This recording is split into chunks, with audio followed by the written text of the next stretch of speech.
It's crazy. We just talked about in the last one how we lost a bunch of fights, and I already recorded the Shamil and Chris Dawkins breakdown. If you guys want to check that out for what seems to be next week now, or maybe a couple of weeks from now, but that leads us right into the main event of the evening. And I'm really interested to see what's in store for Uriah Hall and Sean Strickland, because this fight has so many interesting aspects to it. I mean, first of all, let's just quickly touch on how Sean Strickland, outside of that motorcycle accident, right? The kid was just, I always talked about how this guy was like kind of that under the radar prospect I just can't get enough of. I love his style. I love that the defensive side of his game is really just to keep it in areas where he can do damage, and he just doesn't like getting hit. We talk about these UFC profiles and how guys have just the funniest of answers, and even Randy Costa had that full sender comment. Well, these guys have really interesting ones. So you talk about how we know Uriah Hall to be this popular striker from The Ultimate Fighter, just spinning kicks and nailing people in the face with just the most devastating highlight reel finishes. And on that profile, it actually has spinning hook kick as his favorite striking technique. Funny enough, man, I've only ever seen Sean Strickland get really, really rocked and basically knocked out by one fighter, and that's Zaleski Dos Santos. And Dos Santos landed, yes, a spinning hook kick. You can't make this stuff up. So right now, the most mainstream, popular spinning hook kicker in the UFC is about to face the one guy who pretty much what looks to be an outlier in his career, at least in this current reign. The guy's been only knocked out by a spinning hook kick. So for how hard that is to land, just think about, what we have going into this one, kind of a fun fact there. But I'm interested in seeing what Sean Strickland can do, because you talked about the improving in striking and how good he looked against Brendan Allen. For me, when you look at the way Puna Soriano fought Brendan Allen and was really trying to rock him and was landing such big shots, I mean, Sean Strickland went into that fight with a beautiful 1-2 and just kept laying it on until his opportunity came to push him up against the fence and land some big shots. He smelled blood and did not make any mistakes in that fight. It's funny because the Jotko fight, that's a shared opponent between both of them. We saw Uriah Hall finish him, but I think Sean had a interesting bout with the kicking sensation in Jotko, who's been doing pretty well lately. And I think that one's really, really fun to watch if you haven't seen that fight. But like I said, I think the 1-2, the boxing, and that BJJ brown belt is where I think you're going to see the keys to victory for Sean Strickland, because in this fight, I think that learning from taking a spinning hook kick from one is going to make you a better defensive striker in the first place. His favorite striking technique is not getting hit in the face technique. So it's just a really interesting, lead up in terms of the preamble you can have for both guys, because it's just the perfect fight for two guys who seem to be in these areas of coming up. With Uriah Hall, it just took so much longer. I mean, you talk about the Costa fight, right? You watch that and you kind of tell yourself attacking the body was the way to go for Costa. He wasn't just headhunting the way, you would think he fought, but he just kept going the body and broke him. I think that Uriah Hall can actually take a punch pretty well, but he got broken in that fight. The body shots were heavy, and sooner or later was able to get finished, with head strikes. But it was definitely that, compiling damage that I thought really ended that fight for him. And so in this fight, I mean, that's how Sean Strickland likes to fight. He's not coming in there rushing forward and throwing crazy ass moves at you.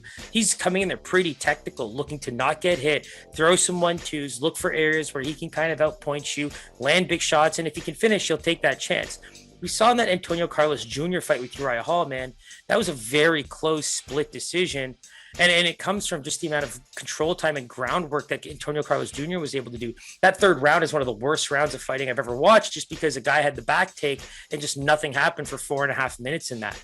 So it's those areas that always make me a little concerned for Uriah Hall, because it's one of those things where unless you're willing to just stand there and trade with them, there's opportunities there to exploit some weaknesses that are at least things he's improving on. And you talk about that fight even more. It's the post Paulo Costa era of Uriah Hall has looked great with the 4-0, straight wins, but that's not only the most he's gotten in terms of a win streak, but it's just the competition kind of throws me off a little bit, right? We just talked about the close split with Carlos Jr. Then you go into the, ageless wonder, I guess at the time, in Anderson Silva, who was doing some good things, but the moment kind of Uriah Hall woke up and said, you know what, I think I'm better than this guy at this point in my career, and finished with some big punches. Anderson Silva got pretty indisciplined in the moment where he tried to push forward, dropped his hands, and there came that right check hook out of nowhere, dropped him pretty clean, and Uriah Hall made no mistakes after that. So then you have the Chris Weidman injury. So, just to finish that point, it's really funny for me to kind of see all the backing that Uriah Hall is getting. But as always, he's one of those fighters when you don't know what you get from him when he enters the octagon, which version it will be. But then you also kind of analyze his wins and you're thinking to yourself, well, that's a pretty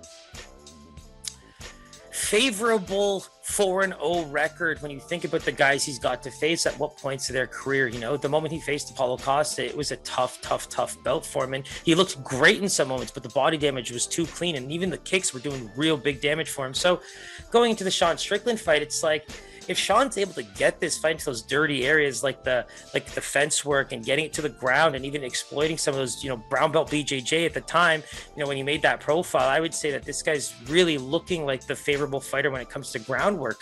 And for Uriah Hall, that Tiger Showman Muay Thai, that's his best kept weapons for a very long time. And so if he gets into those positions where he's in close with Sean, just land those big elbows, land the kicks. If there's one thing you don't want to be in this fight is a slow starter, because Sean pushes forward with technique, and I feel like he doesn't like getting hit enough where he's not trying to brawl with you. And I think he loves fighting, and those are the areas where Uriah Hall wants to be the smarter fighter.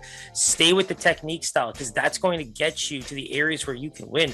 You talk about the Zaleski fight. Sean was kind of very unaware of that kick coming up, and it was just so crisp and so quick and so clean that it landed no problem. And I think that those are the opportunities that Uriah Hall at his absolute best kind of exploits pretty well.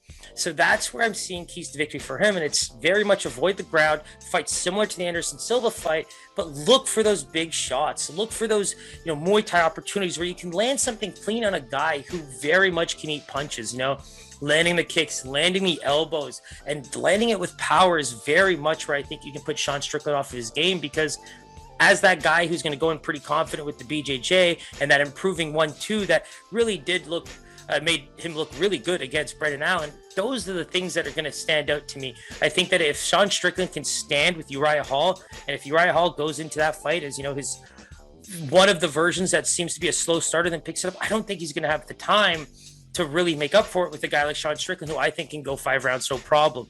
So that's really going to be such a close fight. And I got to be honest, from a Vegas perspective, I can see them giving it to Uriah Hall, but I got to say that if I see Sean Strickland as a pretty big dog, I'm going to be hella surprised. And obviously I'm kind of laying it out there that I would be taking him almost immediately. So without further ado, let's take a look at the lines. I think it's pretty clear where I think they should be and where I think Vegas thinks they should be. So Uriah Hall, let's go with a -150, -160, nothing more than that. I think anything more than that would be absolutely crazy and wrong for that matter. So final look here.